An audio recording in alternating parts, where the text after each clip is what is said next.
Bismillahirrahmanirrahim. Assalamualaikum warahmatullahi wabarakatuh.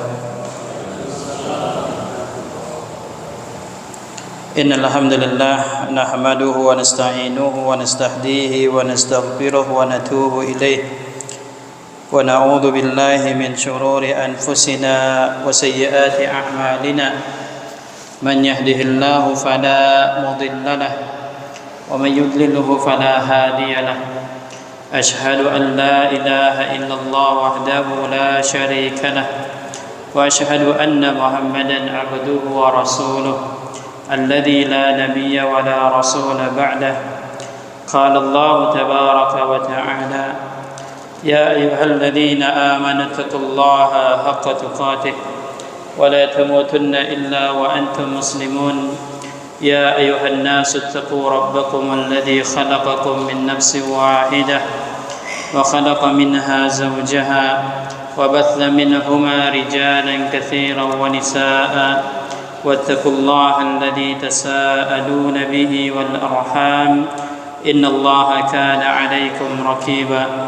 يا أيها الذين آمنوا اتقوا الله وقولوا قولا سديدا يصلح لكم أعمالكم ويغفر لكم ذنوبكم ومن يطع الله ورسوله فقد فاز فوزا عظيما. أما بعد فإن أصدق الحديث كتاب الله وخير الهدي هدي محمد صلى الله عليه وسلم وشر الأمور محدثاتها وكل محدثة بدعة وكل بدعة ضلالة وكل ضلالة في النار والعياذ بالله. اللهم آت نفوسنا تقواها وزكها أنت خير من زكاها أنت وليها ومولاها. اللهم إنا نسألك علما نافعا ورزقا طيبا وعملا متقبلا. اللهم علمنا ما ينفعنا وانفعنا بما علمتنا وزدنا علما. اللهم أصلح لنا شأننا كله ولا تكلنا إلى أنفسنا طرفة عين وبعد.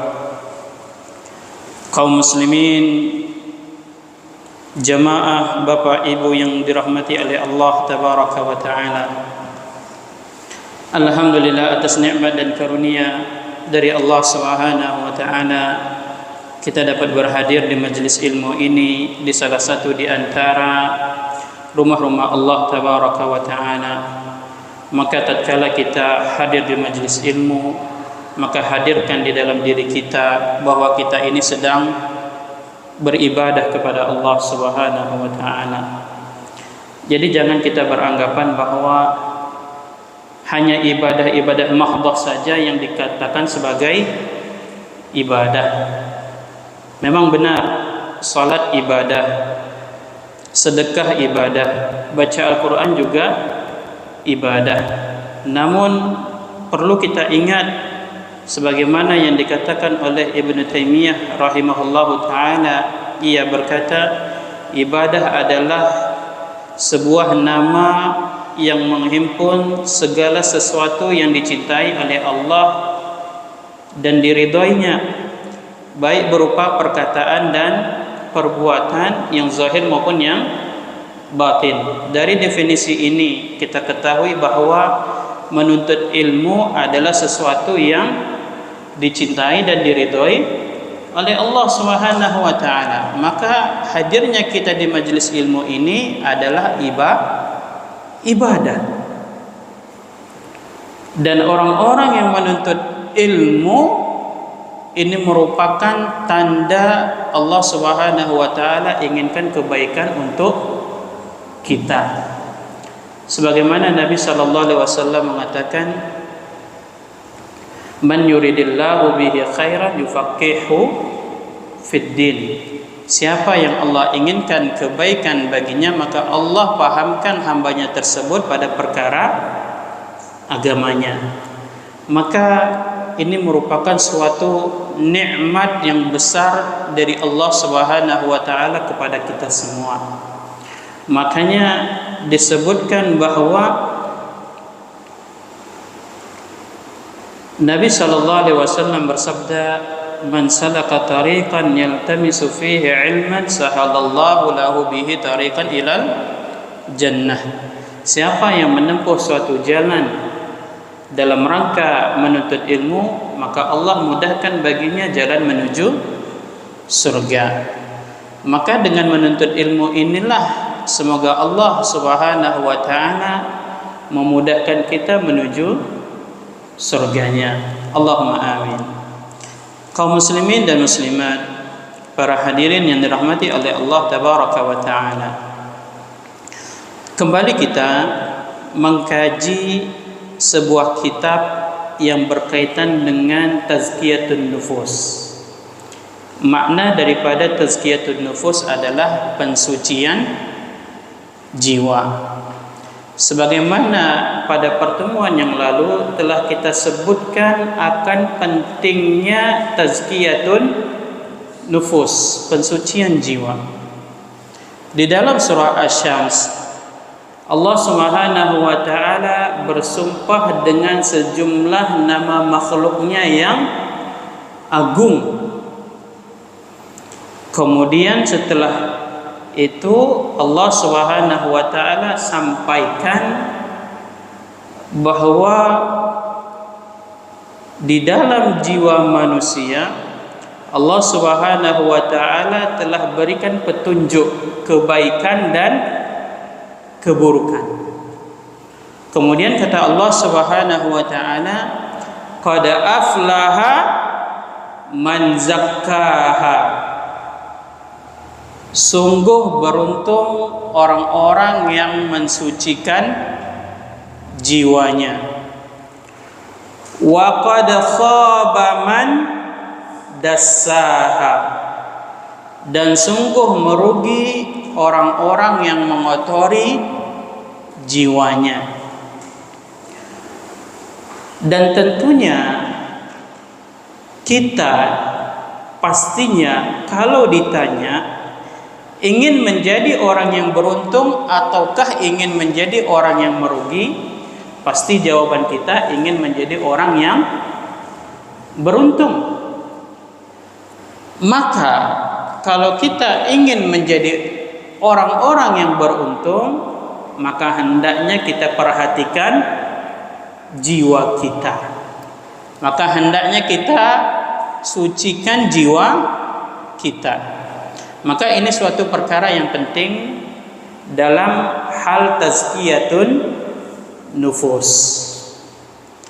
Kitab yang kita kaji adalah kitab Asru Qawaid fi Tazkiyatin Nafs, 10 kaidah dalam pensucian jiwa. Kitab tersebut merupakan salah satu di antara karya tulis Syekh Abdul Razzaq bin Abdul Muhsin Al-Badr hafizahullah ta'ala. Kita pada pertemuan ini akan mengkaji kepada Al-Qaidatul Ula, kaidah yang pertama dalam tahapan pensucian jiwa.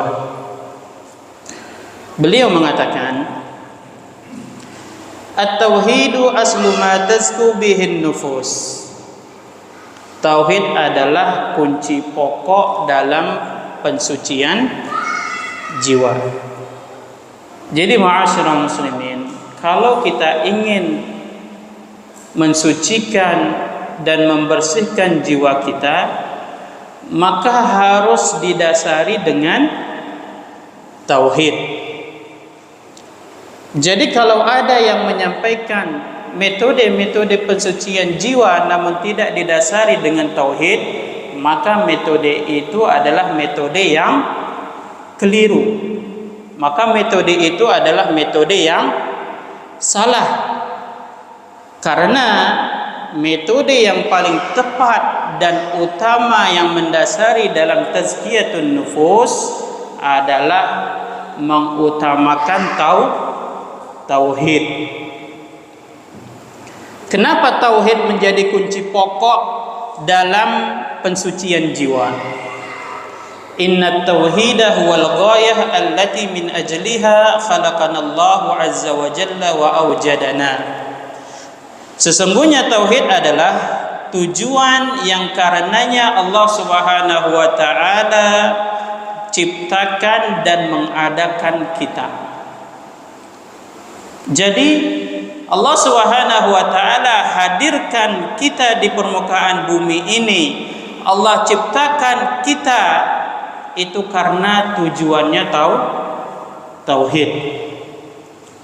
Jadi kalau kita ingin memperbaiki diri kita, maka yang pertama sekali kita perbaiki adalah tauhid kita.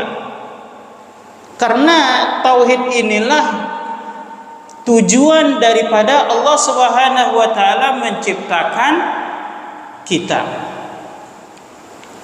Sebagaimana firman Allah Subhanahu wa taala, "Wa ma khalaqtul jinna wal insa illa liya'budun." Dan tidaklah aku ciptakan jin dan manusia kecuali agar mereka beribadah kepadaku, kata Allah Subhanahu wa taala. Para ulama menafsirkan makna liya'budun adalah liyuwahhidun. Agar mereka beribadah kepadaku, kata ulama maknanya adalah agar mereka mentauhidkan aku. Jadi kata ibadah di dalam Al-Quran maknanya adalah tauhid. Ketika kita mengucapkan iyyaka na'budu, maka maknanya adalah hanya kepadamu kami mentauhidkan. Karena makna ibadah di dalam Al-Quran dimaknai dengan tauhid. Jadi di sini kita lihat di dalam ayat ini, wa ma khalaqtul jinna wal insa illa liya'budun. Jin dan manusia mukallaf, dikenakan beban syariat untuk mentauhidkan Allah dan menjauhi syirik. Kemudian di ayat itu pula, wa ma khalaqtul jinna wal insa illa liya'budun. Terdapat dua jenis tauhid. Tauhid apa saja? Wa ma khalaqtul jinna wal insa illa liya'budun.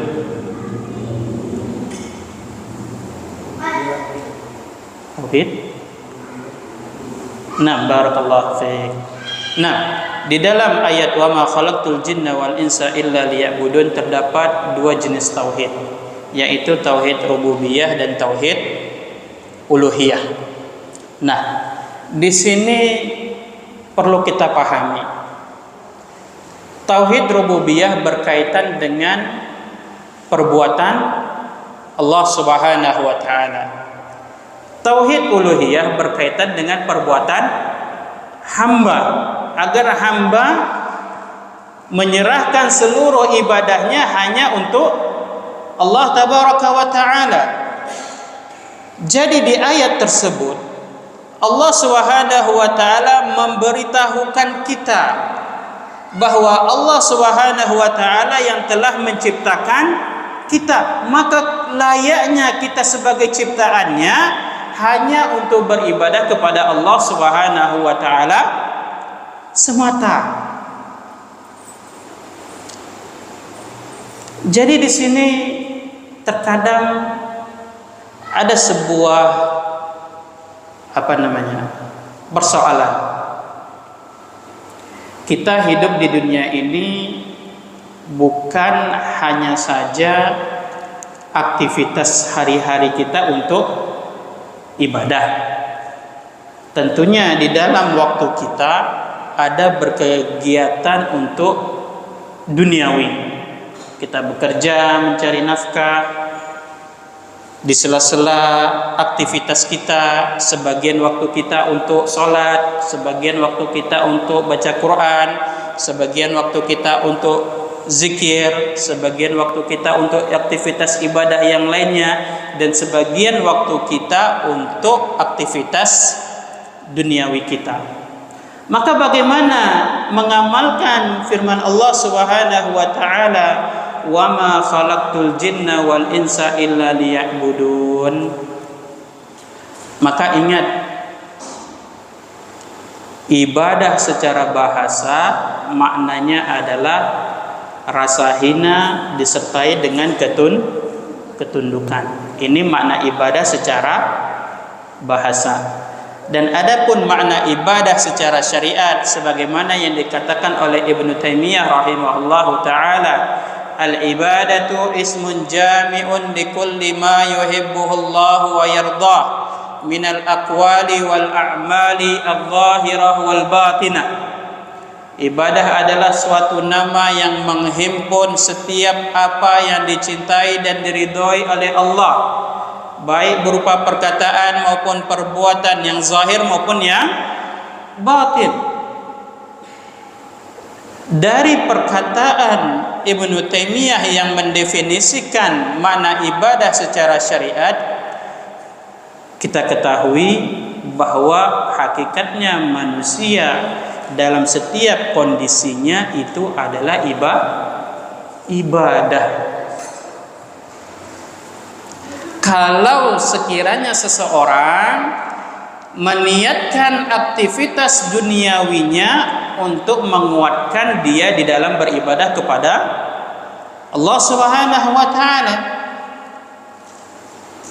Misalnya seseorang makan dan minum tentunya adalah suatu kebiasaan, bukan dalam bentuk ibadah. Namun kalau seseorang niatkan makan dan minumnya untuk menguatkan dia dalam beribadah kepada Allah, maka makan minumnya bernilai ibadah. Bila sekiranya seseorang tidur dan istirahat, dia niatkan tidur dan istirahatnya untuk menguatkan dia di dalam beribadah, maka tidur dan istirahatnya bernilai ibadah. Bila kiranya seseorang mencari rezeki untuk menguatkan dia di dalam beribadah kepada Allah, maka dalam pencarian rezekinya itu bernilai ibadah. Sehingga sebuah kaidah mengatakan, ma la yatimul wajib illa bihi fahuwa wajib. Tidak sempurnanya suatu kewajiban kecuali dengannya, maka yang dengannya itu menjadi suatu kewajiban. Kita tidak mungkin sanggup dalam beribadah kepada Allah, salat, kalau tidak makan dan minum. Maka mencari makan dan minum itu suatu kewajiban dalam menguatkan ibadah. Maka dalam hal ini jangan kita lupa firman Allah Subhanahu wa taala, wala tansa nasibaka minad dunya, dan janganlah engkau lupa bagianmu dari dunia. Namun yang perlu kita ingat juga, jangan sampai aktivitas duniawi kita membuat kita tenggelam sehingga kita lupa beribadah kepada Allah Subhanahu wa taala. Maka kata Nabi sallallahu alaihi wasallam, ta'isa 'abdud dinar wad dirham. Celakalah hamba dinar dan dirham. Celakalah bagi yang mengutamakan dunia. Maka dari sini bisa kita gabungkan aktivitas kita seluruhnya untuk ibadah kepada Allah Subhanahu wa taala. Kemudian dikatakan, wa huwa aidan mihwaru da'watil anbiya'i war rusul kama qala ta'ala, wa laqad ba'atsna fi kulli ummatin rasula an i'budullaha wajtanibut taghut. Dan tauhid adalah inti dakwah para nabi dan rasul. Sebagaimana firman Allah Subhanahu wa taala, dan sungguh telah kami utus setiap umat itu rasul untuk menyerukan dakwah tauhid dan menyerukan meninggalkan segala bentuk kesyirikan. Wa tauhidu huwa awwalu ma yajibu 'ala al-insani lid-dukhuli fi dinil Islam.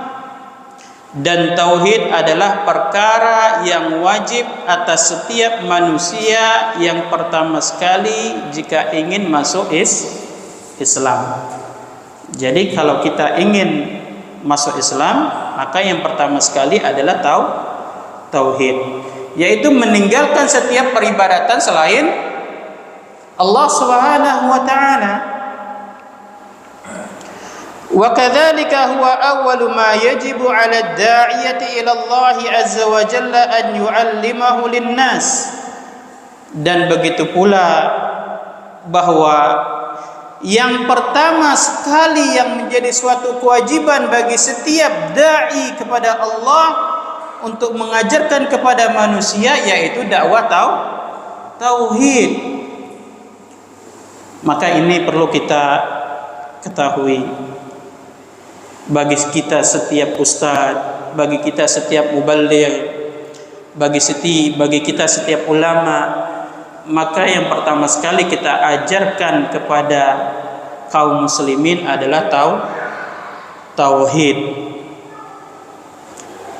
Kama qala an-nabiy sallallahu alaihi wasallam li Mu'adz bin Jabal radhiyallahu anhu indama ba'athahu ila al-Yaman. Sebagaimana Nabi sallallahu alaihi wasallam menyampaikan pesan kepada Mu'adz bin Jabal radhiyallahu anhu ketika Mu'adz bin Jabal akan diutus oleh Nabi sallallahu alaihi wasallam berdakwah ke negeri Yaman.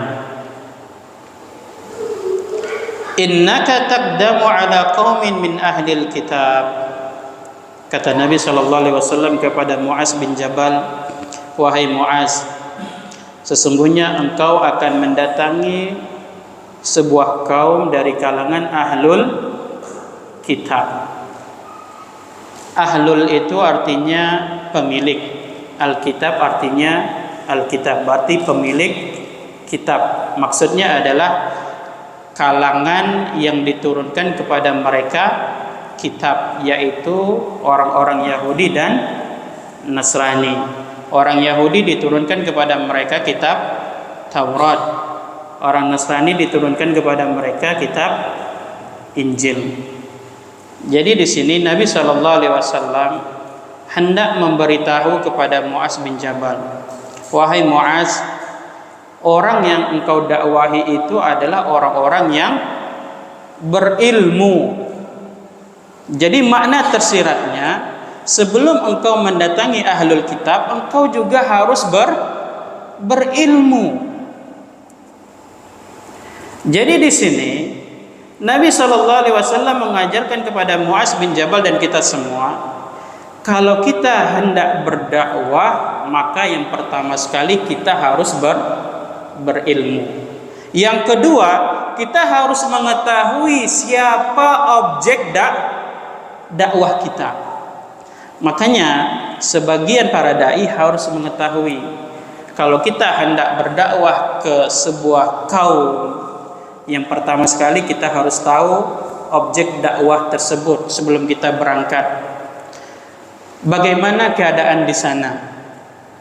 Dari background pendidikannya bagaimana? Mata pencariannya bagaimana? Pemahamannya terhadap agama bagaimana? Apa yang harus pertama sekali yang harus disampaikan? Ini harus dipelajari bagi orang-orang yang hendak berdakwah. Jangan hanya bermodalkan semangat tanpa ilmu, tapi harus dibarengi. Semangatnya harus dilandasi dengan ilmu. Jadi Nabi SAW menyampaikan pesan kepada Mu'adz, wahai Mu'adz, kaum yang engkau datangi itu adalah ahlul kitab yang memiliki ilmu, maka dakwah itu harus didasari dengan ilmu. Kita sendiri harus berilmu, kemudian kita pun harus mengilmui orang-orang yang hendak kita dakwahi. Tidak bisa pukul rata. Harus kita pahami objek dakwah kita. Bagaimana bahasa yang mudah untuk menyampaikan kepada mereka. Kalau sekiranya penduduk desa yang kita dakwahi bisanya dengan bahasa daerah, maka si dai harus belajar bahasa daerah. Agar apa? Agar nyambung. Ini penting. Kemudian Nabi SAW menyampaikan nasihat kepada Muaz bin Jabal. Falyakun awwala ma tad'uuhum ila an yuwahidallaha ta'ala. Maka jadikan yang pertama sekali yang engkau dakwahi kepada mereka adalah untuk mentauhidkan Allah. Lagi-lagi tentang tauhid. Jadi ini menunjukkan bahwa belajar tauhid itu bukan sekali dua kali, akan tapi terus menerus hingga kita diwafatkan oleh Allah Subhanahu wa taala. Maka kita lihat tatkala Luqman berkata kepada putranya sembari menasehati putranya, dan ini diabadikan oleh Allah Subhanahu wa taala. Wa idh qala Luqman li ibnihi wa huwa ya'idhuhu. Dan tatkala Luqman berkata kepada putranya sembari menasihatinya, ya bunayya la tusyrik billah.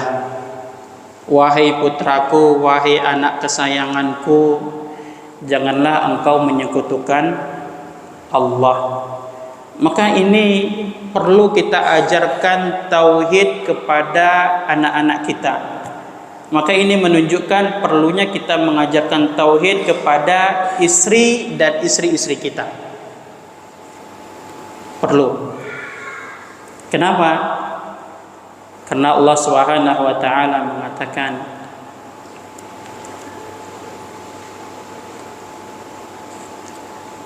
lindungilah dirimu dan keluargamu dari api neraka. Maka ini menunjukkan bahwa seorang dai ketika hendak berdakwah, maka dakwah yang diutamakan untuk penyampaian kepada masyarakat adalah dakwah tauhid. Seorang ayah kepala rumah tangga yang memiliki kewajiban ku anfusakum wa ahlikum nara, maka pertama sekali dia sampaikan kepada keluarganya adalah tauhid. Bahkan Nabi kita, Nabi Ibrahim alaihi salam, beliau berdoa, wajnubni wa baniya an na'budal asnam. Wajnubni, ya Allah, jauhilah diriku wa baniya dan anak keturunanku an na'budal asnam, daripada penyembahan kepada berhala. Maka ini menunjukkan bahwa tauhid ini adalah perkara yang penting. Makanya pondasi dasar dalam tazkiyatun nufus yang pertama sekali kita dasari adalah dengan tauhid. وقد توعد الله سبحانه وتعالى الذين لا يذكرون أنفسهم بالتوحيد والإيمان بالعذاب الشديد يوم القيامة فقال الله عز وجل وويل للمشركين الذين لا يؤتون الزكاة وهم بالآخرة هم كافرون. Allah Subhanahu wa taala mengancam orang-orang yang tidak mensucikan jiwanya dengan tauhid dan iman. Allah mengancam mereka dengan azab yang pedih pada hari kiamat. Sebagaimana firman Allah Subhanahu wa taala, wa wailul lil musyrikin, celakalah orang-orang musyrikin. Apa sebab orang-orang musyrikin mereka menjadi orang yang celaka? Kata Allah, alladzina la yu'tuna zakata, yaitu mereka adalah orang-orang yang tidak menunaikan zakat. Qala Ibnu Taimiyah rahimahullah fi tafsir al-ayat as-sabiqah. Ibnu Taimiyah rahimahullah taala menjelaskan, menafsirkan ayat tersebut Wa wailul lil musyrikin, celakalah orang-orang musyrikin, alladzina la yu'tuna zakah, yaitu mereka adalah orang-orang yang tidak menunaikan zakat. Maknanya adalah hiya tauhid wal iman alladzi bihi yadhkul qalb. Maknanya mereka tidak menunaikan zakat, mereka tidak menunaikan tauhid dan iman. Karena tauhid dan iman itulah yang menjadikan hati menjadi bersih. Jadi ketika seseorang menunaikan zakat hartanya, tujuannya adalah untuk mensucikan hartanya dan jiwanya. Orang-orang musyrikin enggan menunaikan zakat. Ibnu Taimiyah rahimahullahu taala menafsirkan makna zakat adalah tauhid dan iman. Kenapa? Karena orang-orang yang bertauhid dan beriman, merekalah orang-orang yang menunaikan zakat. Karena orang-orang yang lemah imannya, lemah ketauhidannya kepada Allah, terdapat di dalam diri mereka keengganan untuk membayar zakat. Fa innahu yatadammanu nafya ilahiyatin ma siwal haqqi minal qalb wa isbati ilahiyatil haqqi fil qalb wa huwa haqiqatu la ilaha illallah. Maka di dalam ketauhidan dan iman inilah dia terkandung di dalamnya menafikan ketuhanan yang tidak layak di dalam hatinya, dan di dalam tauhid dan iman menetapkan ketuhanan yang hak di dalam hatinya. Maka ini adalah hakikat dari la ilaha illallah. Wa hadha aslu ma tazku bihil qulub. Maka tauhid dan iman keduanya adalah pondasi dasar dalam mensucikan jiwa. Kenapa? Karena seseorang yang lemah tauhidnya, yang lemah imannya kepada Allah Subhanahu wa taala, sudah dipastikan dalam pelaksanaan ibadah kepada Allah itu terasa berat. Dengan tauhid dan iman, inilah yang membuat seseorang melaksanakan ibadah kepada Allah Subhanahu wa taala terasa ringan. Wa qala Ibnul Qayyim rahimahullah, Ibnul Qayyim rahimahullah beliau berkata, qala aktsarul mufassirin minas salaf wa man ba'dahum, mayoritas para ahli tafsir dari kalangan salaf dan orang-orang yang setelah mereka mengatakan makna daripada tafsir ayat wa wailul lil musyrikina alladzina la yu'tuna zakah, celakalah orang-orang musyrikin, mereka adalah orang-orang yang tidak menunaikan zakat. Mayoritas para ulama salaf dari kalangan para ahli tafsir dan orang-orang setelah mereka mengatakan makna zakat di situ adalah tauhid. Karena yang melandasi seseorang membayar zakat itu adalah tauhid. Yang melandasi seseorang salat 5 waktu adalah tauhid dan iman. Yang melandasi seseorang membaca Al-Quran di dalam aktivitas sehari-harinya adalah tauhid dan iman. Yang melandasi seseorang berbuat kebaikan dengan sesamanya adalah tauhid dan iman.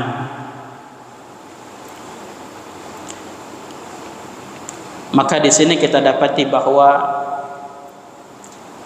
at-tauhid wal iman alladzi bihi yadhkul qalb.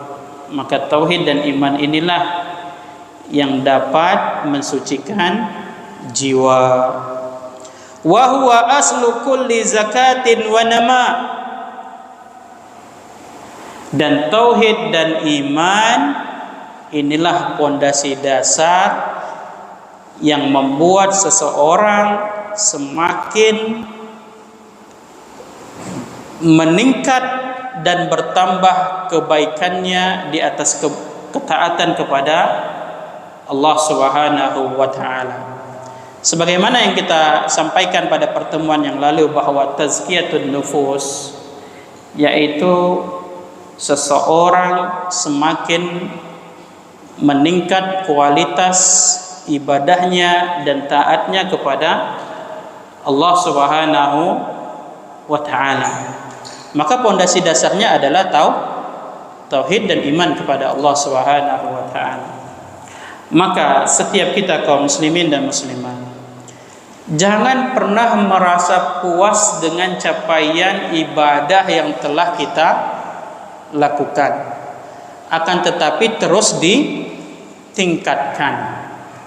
Kalaulah misalnya pada tahun ini kita alhamdulillah sudah mampu berpuasa di bulan Ramadan full, tidak ada yang bolong, maka tahun depannya kita harus tingkatkan. Setelah berpuasa di bulan Ramadan ditambah dengan puasa 6 hari di bulan Syawal.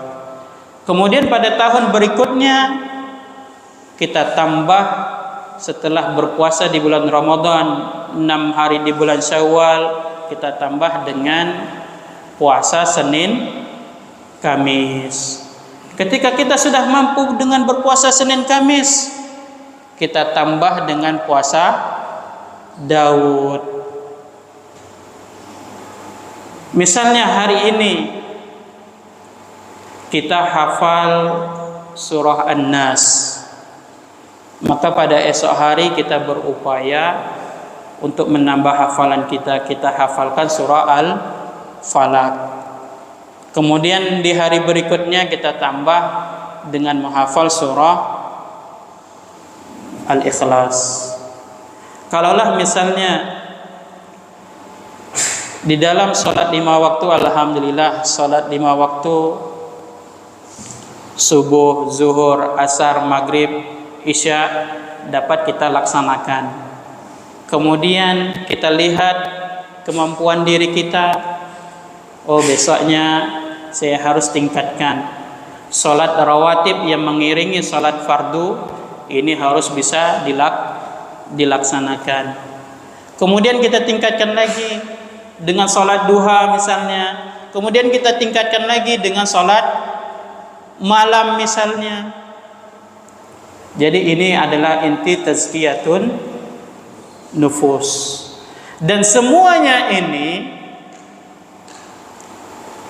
selalu didasari dengan tauhid dan iman.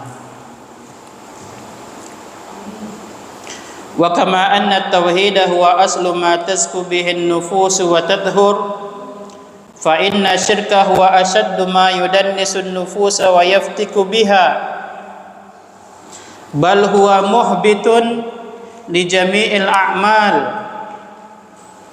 Sebagaimana yang kita ketahui bahwa tauhid adalah pondasi dasar di dalam pensucian jiwa dan membersihkan jiwa, maka kita harus mengetahui bahwa lawan daripada tauhid adalah syirik.